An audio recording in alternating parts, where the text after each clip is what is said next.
femme. Pour elle, pour l'étincelance amusée de ses yeux mouillés d'intelligence aiguë, pour sa voix cassée, lourde et basse, et de luxure assouvie, pour son cul furibond, pour sa culture, pour sa tendresse, et pour ses mains, et je me sentais jouanceau fulgurant, et prêt à soulever d'impossibles rochers pour étayer des cathédrales où j'entrerais beauté sur un irrésistible temps fou. Lui aussi. Pour elle, au soir d'usure casanière, où la routine alourdit les élans familiers en érodant un cœur et les envies conjugales, je me voyais avec effroi, quittant la mère de mes enfants eux-mêmes, mon chat primordial. Oh. Et même la cave voûtée, humide et pâle, qui sent le vieux bois, le liège et le sarment brisé.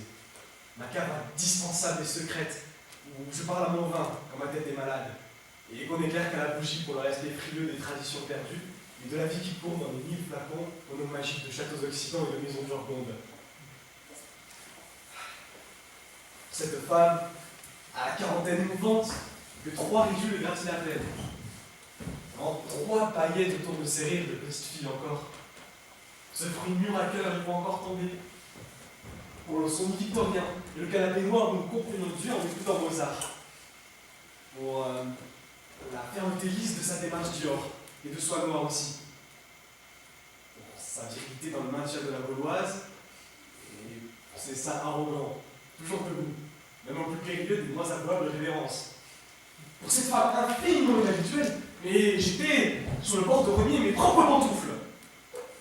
Mais attention, je dis qu'elle était infiniment inhabituelle.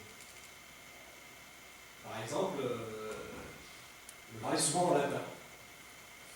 Par réaction farouche contre le laisser-aller du langage de chez nous, que l'anglomanie écorche à mort. Le dialogue était fou. Qu'on va dire, Dominique ? Et toi, la Matéus. En sa présence, il n'était pas rare que je gaudriolasse ainsi, sans finesse, dans l'espoir fou d'abriter sous mon nez rouge les mois profonds d'être avec elle. La laissant la bonté d'en rire, exhibant soudain ses clinquantes canines dans un éclair blanc suraigu qui me mordait le cœur. J'en étais fou, me dis-je. Ce 16 octobre, donc, je l'emmenai déjeuner dans l'antre d'un truculent soucier qui ne sert que citane dans une impasse endormie du 15e où j'ai des habitudes. Je me revois, dégustant du bleu bolé noir en célébrant l'automne. Nous étions là, romantique et grave, d'une gravité d'amant crépusculaire. Elle me regardait, pâle et sereine, comme cet enfant scandinave que j'avais entendu pencher l'autre jour sur la tombe de Stravinsky par un matin froid de Venise. J'étais au bord de dire des choses à l'eau de rose, quand le sommelier est arrivé. J'avais commandé un Figeac 71, mon Saint-Émilion préféré. Sublime, introuvable, rouge et doré comme peu de couchers de soleil, plus long en bouche qu'un filac de Verdi, plus profond qu'un la mineur, contrebasse, éclatant en orgasme au soleil, un vin si grand que Dieu existe à sa seule vue.